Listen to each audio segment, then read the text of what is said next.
नमः संस्कृताय मित्राणि। मित्रों, रघुवंशम का परिचय लेकर मैं उपस्थित हूँ। आप सभी मित्रों का हार्दिक स्वागत एवं अभिनंदन करती हूँ। आइए देखते हैं रघुवंशम का सामान्य परिचय। इसके रचयिता हैं महाकवि कालिदास। नायक दिलीप, रघु, अज, दशरथ, राम आदि अनेक रघुवंशी राजागण, मुख्य रूप से राम धीरोदात्त नायक, सभी राजागण इसमें धीरोदात्त किस्म के ही हैं। काव्य विधा महाकाव्य।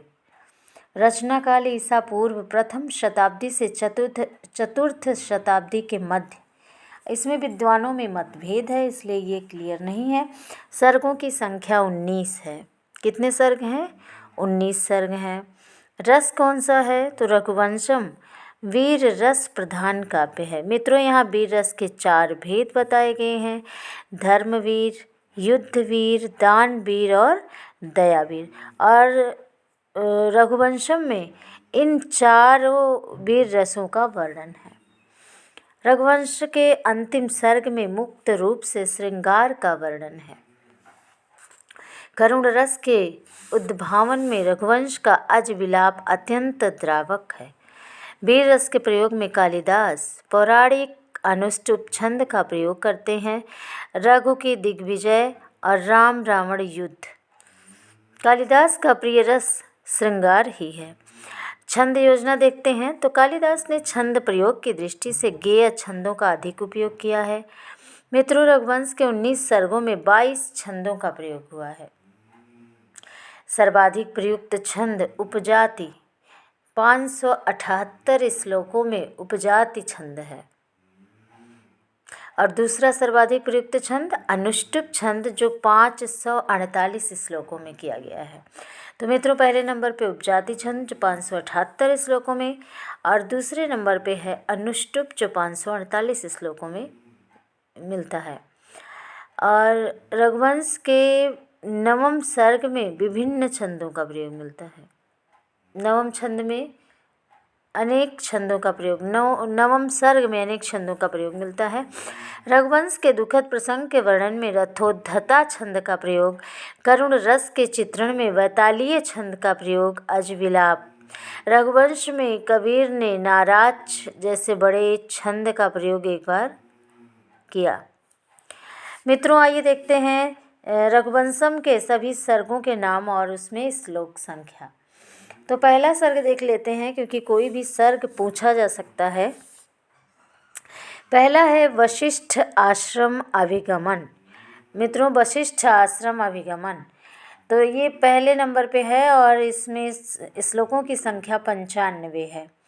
दूसरा है नंदिनी वरदान, इसमें श्लोकों की संख्या 75 है। रघु राज्याभिषेक, पहले राजा दिलीप और सुदक्षिणा वशिष्ठ मुनि के आश्रम में जाते हैं, तो उन्होंने नंदिनी का सेवा करने का आदेश दिया, उपदेश दिया। और दूसरे सर्ग में नंदिनी जो है प्रसन्न होकर के राजा को वरदान देती है। तब रघु नामक पुत्र पैदा होता है। और रघु का राज्याभिषेक यहाँ तीसरे सर्ग में है, जिसमें 70 श्लोक हैं। रघु दिग्विजय चौथे सर्ग में, जिसमें 88 श्लोक की रचना है। 5वें नंबर पे है स्वयंवर अभिगमन, जिसमें 76 श्लोक हैं। 6ठे नंबर पे है स्वयंवर वर्णन, 86 श्लोक इसमें हैं। और 7वें नंबर पे है अज पाणिक ग्रहण। अज पाणिक ग्रहण 71 श्लोक हैं। अज विलाप 8वें नंबर पे 95 श्लोक हैं। 9वें नंबर पे है मृगया वर्णन, 82 श्लोक हैं। रामावतार 86 श्लोक। सीता विवाह वर्णन 11वें नंबर पे है, इसमें 93 श्लोक हैं। रावण वध 12वें नंबर पे है, 104 श्लोक हैं। 13वें नंबर पे दंड का प्रत्यागमन, 79 श्लोक हैं। और सीता परित्याग 14वें नंबर पे है, जिसमें 87 श्लोक हैं। 15वें नंबर पे श्री राम राज स्वर्गारोहण 103 श्लोक। कुमुदवती परिणय 16वें नंबर पे, कुमुदवती परिणय 88। अतिथि वर्णन 81। वंशानुक्रम 53। और अग्निवर्ण श्रृंगार इसमें कितने श्लोक हैं? 57 श्लोक। तो मित्रों सर्वाधिक श्लोकों वाला सर्ग 12वां सर्ग है, जिसमें श्लोकों की संख्या 104 है। न्यूनतम श्लोकों वाला सर्ग 18वां है, 18वां सर्ग जिसे हम कह सकते हैं। उसमें कुल मिला के 53 श्लोक हैं। तो मित्रों ये रहे सर्ग और उसमें कितने श्लोक सम्मिलित हैं वे। अब आइए देखते हैं छंद, किन किन छंदों का प्रयोग किस तरह से किया है कालिदास ने। तो करुण प्रसंगों में कालिदास ने वैतालीय छंद का प्रयोग किया है, और प्रवास और प्राविट में मंदाक्रांता का प्रयोग किया है। हर्षात्मक वातावरण में प्रहर्षिणी, उपनाम, अन्वर्थनामा, वंशस्थ। और अगला है हर्षात्मक वातावरण, प्रहर्षिणी, उपनाम, अन्वर्थनामा, पराक्रम, शौर्य, राजनीतिक प्रसंग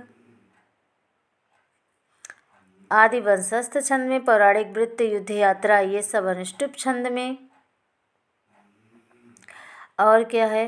वीर, भव्य चंद्रोदय, उद्दीपन, विभाओं के वर्णन में रथोद्धता, वीर एवं रौद्र रस के सम्मेलन, शुभ कार्य के सफल करने के लिए वसंत तिलका छंद का प्रयोग। प्रस्थान हेतु कार्य की सफलता के लिए सर्गांत में प्रयोग पुष्पिताग्रा। तो मित्रों ये रहे आज का हमारा रघुवंशम का परिचय भाग 1। हम भाग 2 के साथ ज़रूर मिलेंगे, और पढ़ना ना भूलें। इसे सोते समय या कोई काम करते समय इसको चला करके रख दीजिए, आपका काम भी होता रहे और साथ में आपके कानों में कुछ न कुछ सुनाई भी देता रहे। तो इस तरह से मित्रों आज यहीं तक, हम अगली वीडियो में फिर मिलेंगे। तब तक के लिए नमः संस्कृताय।